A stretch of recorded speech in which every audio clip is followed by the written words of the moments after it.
there, I'm Alex Kidman. This is the Oppo Reno 12 Pro. Let's get into the review.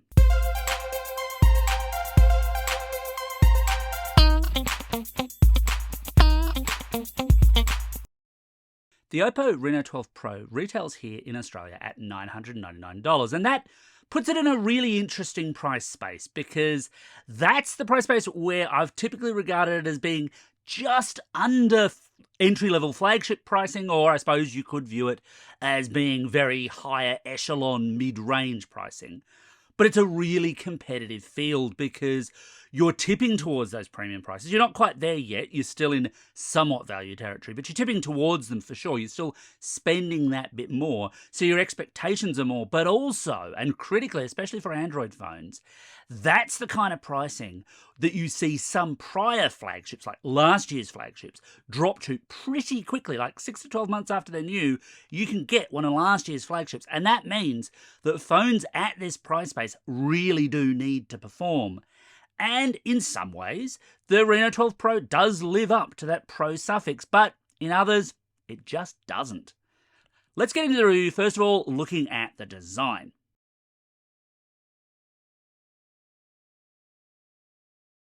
So the first visual impressions of the Reno 12 Pro are actually pretty good.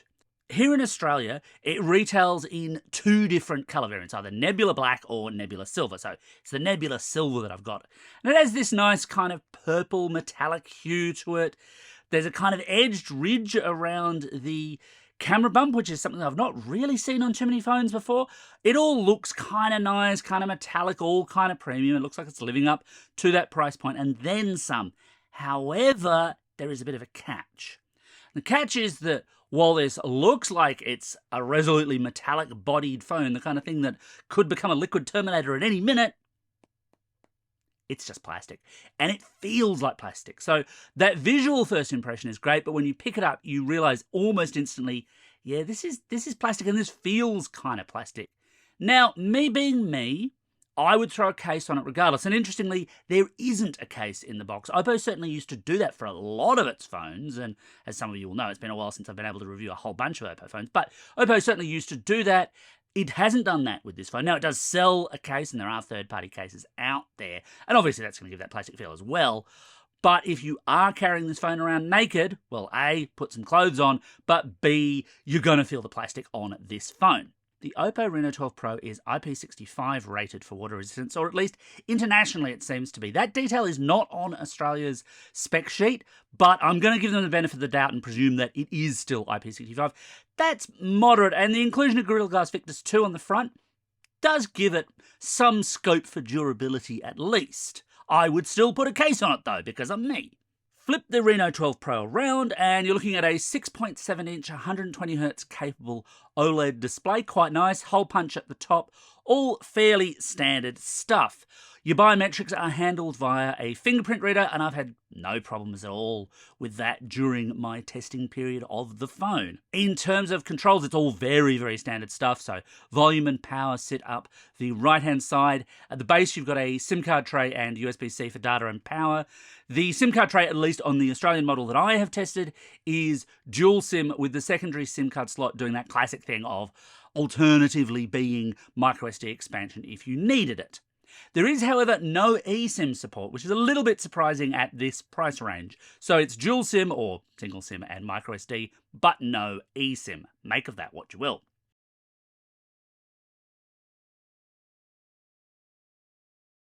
On the camera front, Oppo has long sold itself as the camera phone company, and that's typically been reflected, especially in its lower cost phones, in better than expected camera performance. Its flagships has been a slightly different story. I feel like they've somewhat overpromised sometimes, but this is not exactly a flagship at $999. And at a specs level, it actually all looks pretty promising. What you're looking at the rear is a 50 megapixel wide, 8 megapixel ultra wide, and 50 megapixel 2x telephoto zoom, while at the front you've got a 50 megapixel lens for capturing selfies. And most of this works pretty well. So selfies, while I'm not the most handsome man on the planet, I don't really feature in the final 16, I feel, it does a decent enough job of capturing me. The selfie taking is fine.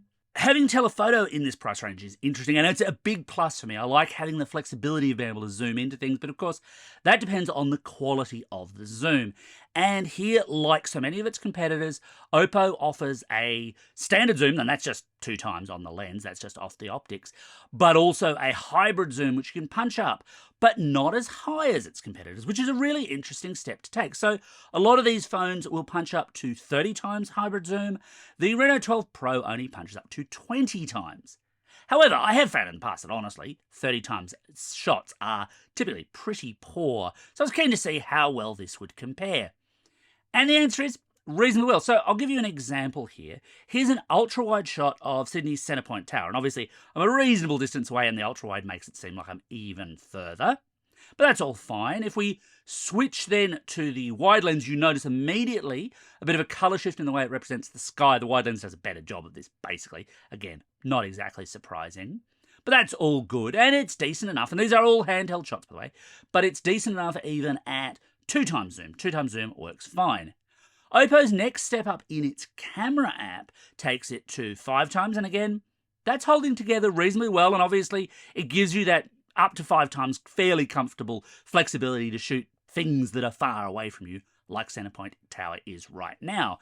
And at 20 times, well, yeah, look, okay, this one does start to fall apart in very similar ways to everyone else's 30 times, and obviously I'm not as close, but I can kind of see why Oppo capped it at 20 times. It's a slightly better, more pleasing shot. I don't know that I'd push it that far all that often. I'd suggest you stay under 10 times if you can to get the most pleasing shots, but it's decent enough to see.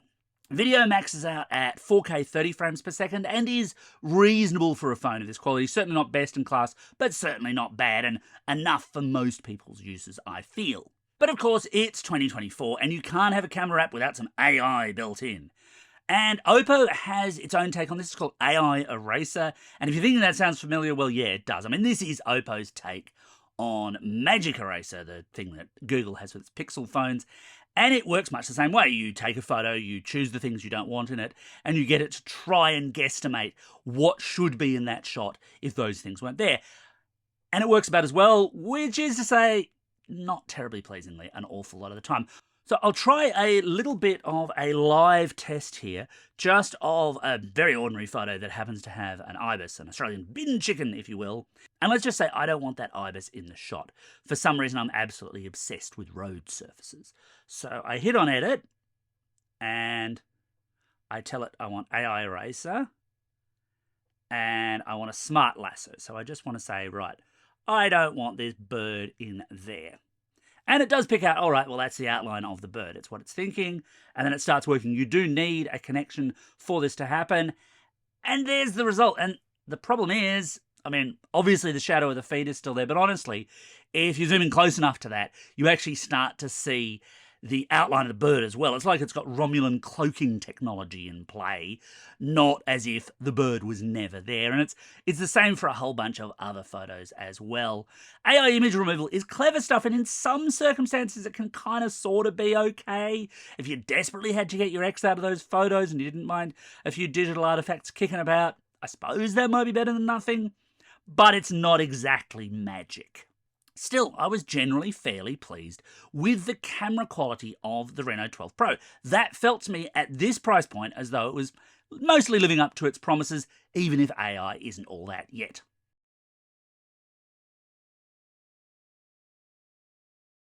Now, as I mentioned, performance really is paramount at this price point because you've got so many brand new competitors. I mean, you could get a Pixel 8a for this kind of money, or a Motorola Edge 50 Pro. You could get the Samsung Galaxy S23 FE, and we'll probably see the S24 FE at around those price points whenever it breaks cover. Lots and lots of choice, and of course all of those prior flagships that tend to fall to this kind of price. So the Reno 12 Pro really had to deliver on this score. Now, to give it its power, Oppo equips it with a MediaTek Dimensity 7300 Energy processor. Not a processor I've tested before, but I will say, while MediaTek's lower-end processors tend to have been very slow, the Dimensity ones have generally impressed me on a kind of price-for-performance level. So I was expecting quite a bit out of this, especially as it's backed up with 12 gig of RAM and, for the Australian models at least, 512 gig of onboard storage. Really impressive stuff. A nice sounding combination. and then I started testing it. And honestly, I was kind of shocked at what the Reno 12 Pro did, and not in a good way. So let's take a look at Geekbench CPU scores for a start, against some comparable price phones and one that's a fair bit cheaper. Yeah, it's not a good look for the Reno 12 Pro when it's being outshot by the Samsung Galaxy A35, a phone which is nearly half the price of this one. That's a big gulf in performance. And whilst it's a little bit better in graphics terms, so if I'm using 3D Mark's Wildlife benchmarks, for example, it does outshoot the A35, but that's the only thing it outshoots. The Edge 50 Pro, another phone that I had some problems with the performance of at its price, is faster again. The S23 FE and the Pixel 8a are much better again, as it were. And look, there's kind of two ways of looking at this. On the one hand, and I have made this point before, mid-range phone power has come forward in leaps and bounds, and for most people, mid-range phone power is more than enough. You can certainly get things done on the Reno 12 Pro. But it's nowhere near as fast as it should be for this price. And that's not just me thinking, oh, well, the benchmarks don't look quite so good. It's actually, I think, a real problem in terms of the longevity of the phone, because over time, phones obviously do get faster, but apps get more demanding as well. And over time, that performance gap that this has against other phones you could have for the same money is only going to get worse. It's only going to become more of an issue, more of a problem. I really, truly wish Oppo had put something more powerful in this, more commensurate with the price point they've got it at. Again, 100%. If this was cheaper, if this was a mid-range price phone, if this was competing against the Galaxy A35, it'd be amazing. But at $999, it's mediocre. And that's a real pity, because Oppo's done a bunch of other things with this phone. So it's Android 14 with ColorOS, which is one of those like it or loathe it kind of propositions. But Oppo's promising 3 years of OS upgrades and 4 years of security updates delivered quarterly for this phone, which is nice to see. Again, obviously, Samsung and Google are doing a little bit more than that, but that's still a decent run for this particular phone. Should keep it current for a reasonable amount of time. You do get quite a lot of Oppo installed apps and even Oppo's own app market on there, and I can't get excited about that. It's got some really odd suggestions on what things should be, and I can't really see why you would use it over and above Google Play, but I suppose I am looking at that from a Western perspective. I totally get this is almost certainly a service or a style of service that Oppo offers in its home market where Google has no presence whatsoever. So there is that, and you can kind of ignore the Oppo apps if you don't like them.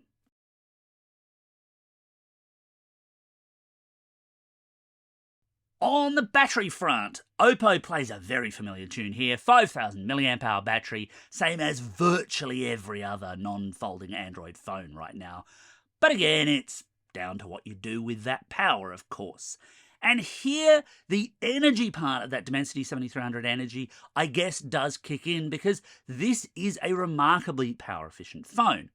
So to put that to the test, I ran through my standard YouTube 1-hour battery test. As a quick reminder, what I'm looking for here from a fully charged battery is as much over 90% as possible. Under 90%, and you're looking at a phone that probably won't last out a standard day, every percentage point above 90% is great and better and better and better. And putting it against that same crop of phones, here's how the Reno 12 Pro compares. That's a really, really good figure. This is an easy all-day battery life phone for nearly everyone. Look, obviously, run things absolutely full tilt all the time, and it'll go flat, same as any other phone. But for most people, all day, not a problem. It also charges nice and fast too, because being Oppo, it is Super VOOC compatible. So VOOC is their very fast charging standard specific to Oppo phones. You do get this huge brick-like charger with it, which, if I'm going to be complaining, and I usually am, takes up a lot of space on a power board, so you might not be able to get other plugs in next to it. But it works. It fires this thing up with up to 80 watts of power. It is really very, very quick at topping up the power. One slight fly in the ointment here is that while this is USB-C and it can take charge from other sources, what I have noted with some other higher capacity PD chargers that I've used is that it only charges quite slowly. Now, I'm guessing that that's it protecting itself from overcharging. That's not a bad thing. But you might plug this into, and this has certainly been my experience, like a 65 watt PD charger and think, right, well, that's going to charge maybe not as fast as a Super VOOC, but probably close to it. and it doesn't. It dials it right back. And I've seen this on SuperVOOC phones before. It's kind of what you've just got to live with. For most people, I suspect this won't be a huge drama because a lot of people will just plug it in overnight, that kind of thing. You'll never even notice.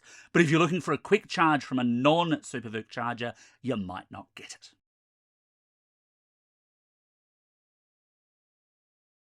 So should you buy the Oppo Reno 12 Pro? Well, I'm torn about this phone in sort of the same way, but for different reasons, than I was about my recent review of the Motorola Edge 50 Pro, another $999 phone. So the Reno 12 Pro has superb battery life and really, really fast charging. I do ultimately rather like the cameras on board, even if the AI features are a little bit overblown. However, I find it really hard to get past that lack of CPU power. This is not an absolutely turgidly slow phone, but in its price category, it's a critically underpowered phone. And I always think if you can get more power in a phone, if you can get a phone that has better performance, and I mean, we're not just talking like 1 or 2 points on a benchmark here, but if you can get a phone that's got that much more performance, why wouldn't you? Why would you settle for the slower phone? That does make this a much harder phone, ultimately, to recommend. Anyway, that's my take on the Oppo Reno 12 Pro. Got any thoughts? Hit me up in the comments below, and as always, thanks for watching, and don't forget to hit like and subscribe.